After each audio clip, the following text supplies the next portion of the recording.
This is Luke Iorio, and here's this week's Meaningful Moment.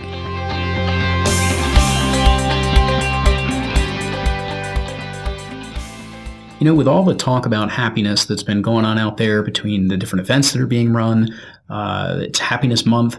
There's a whole new global awareness and movement around happiness. Because of that, there's the question that has recently come up, which is, how do you coach for happiness?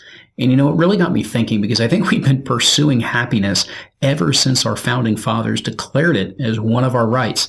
And yet, seldom do we ever truly have it.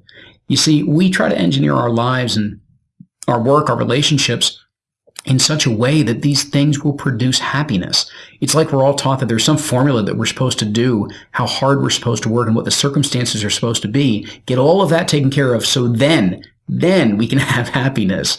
And you know, it's amazing, because if we continue to live this way, we find a couple things.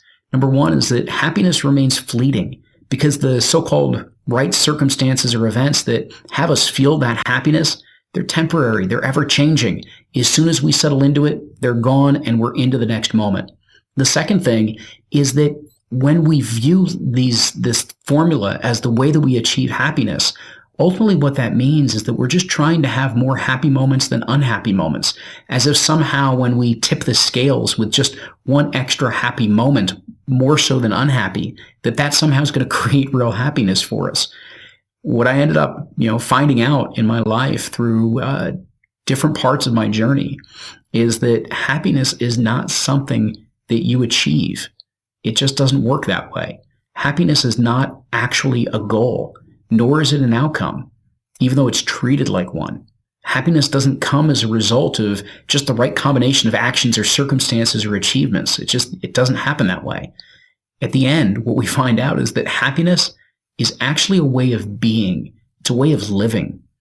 When we come at life from a place, a mindset, an energy of happiness, that's what actually creates that authentic and sustainable happiness that we want to feel. But it starts first with the mindset, with the energy that's behind it.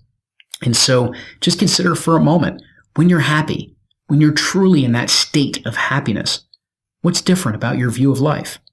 How differently do you view others? Even if something doesn't go as planned and normally you would get stressed, but if you're truly happy within, what reaction do you have instead? How do you interact with that moment differently?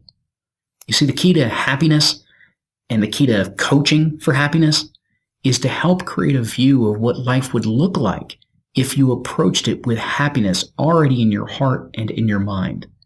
So I wanted to throw out a couple of steps, some coaching questions that you could consider as you start to bring out this happiness energy and happiness mindset for yourself. So the first thing that you want to do is start by calling to mind a really impactful experience when you felt true happiness. You know, that profound sense of deep, authentic joy. Picture that experience in your mind. Put yourself back there. Look around. Bring back what you felt. Bring it back to this moment. Fully experience it. Next, as you tune into what you felt, happiness usually brings with it a whole host of other emotions and feelings with it. Sometimes there's something else there too. It might be peace, a calmness, connection. What are some of the other emotions that you feel in this moment of happiness? And what do you also feel in terms of any physical sensations?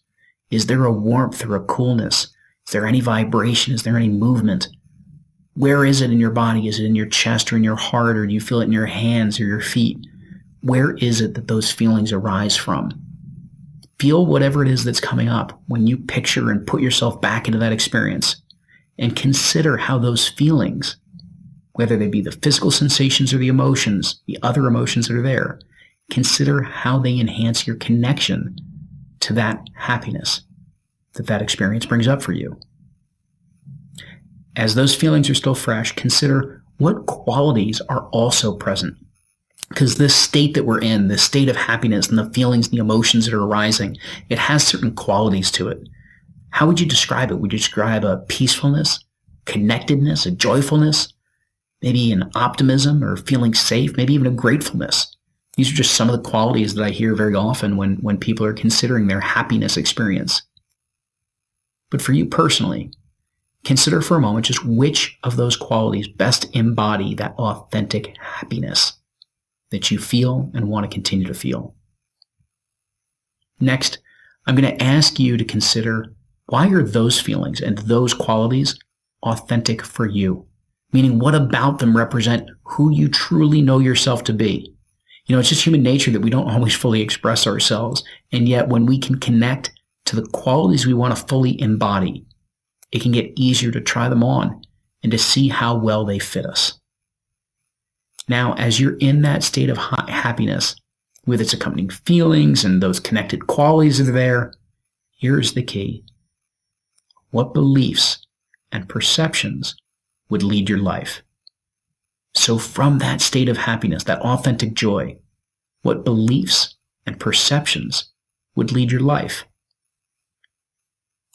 When you get to that and you connect to that, you could even imagine that sometime over the next day, the next week, the next month, something's going to come up that might stress you out. It might take you out of your happy zone, let's say. But if you were truly happy within, if you had these qualities and you had these beliefs and you had these perceptions of how you approached life from a place of happiness, if those were truly there, when that stressful moment came up, how would you handle it differently, regardless of any turmoil at the moment? Go ahead, plant that seed, because this is how you can and will do it differently the next time one of those less than happy experiences comes up, so that you can navigate it with greater ease and grace than ever before. And then finally, which you've heard so often on The Meaningful Way, it's about how do you prepare for this? Meaning, how is it that you can put yourself into this happiness mindset, energy, state on a regular basis, maybe even every single morning to start your day? Whether it be meditation or visualization, morning journaling, mindfulness practices, even mindful exercise are all some of the routines that you've heard on The Meaningful Way, and you've heard from any number or seen in any number of articles that are out there in terms of building your happiness and your stress resiliency. These are all of the different strategies that people use. And when you begin your day with the energy, the intention, the way of being that you want to have, consider how that's going to let your happiness show through all week long. So I figured I'd share some of the how to coach for happiness with you and give you a little exercise to walk you through it in this week's meaningful moment. And I hope that the result of which is that you have not only meaningful, but very deeply happy, truly joyful, happy moments from this point forward.